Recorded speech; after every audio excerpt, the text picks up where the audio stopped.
పలు రకాల సమస్యలు తలభారంగా మారినప్పుడు ఎవరికి చెప్పాలో అర్థం కాని ప్రజలకు ప్రజావాణి వేదిక పరిష్కారానికి ఒక దారి చూపుతుంది. ఎన్నో రోజులుగా ఎదురు చూస్తున్న జరగని పనులు ప్రజావాణి ద్వారా నెరవేరుతున్నట్లు సిద్దిపేట జిల్లా ప్రజలు హర్షం వ్యక్తం చేస్తున్నారు. ఉపాధ్యాయ ఎమ్మెల్సీ ఎన్నికల అనంతరం జిల్లా కలెక్టర్ మనోజ్ చౌదరి ఆదేశాల మేరకు కలెక్టర్ కార్యాలయంలో అధికారులు ప్రజావాణి కార్యక్రమాన్ని నిర్వహించారు.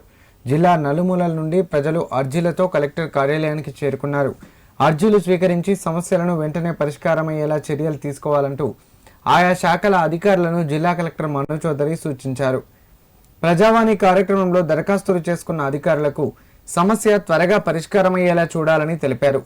కార్యక్రమంలో జిల్లా అదనపు collector Abdul Hamid, DRO Nagarajamma, DRDA Jayadev ఆర్యాలు ఫిర్యాదుదారుల నుండి దరఖాస్తులు స్వీకరించారు.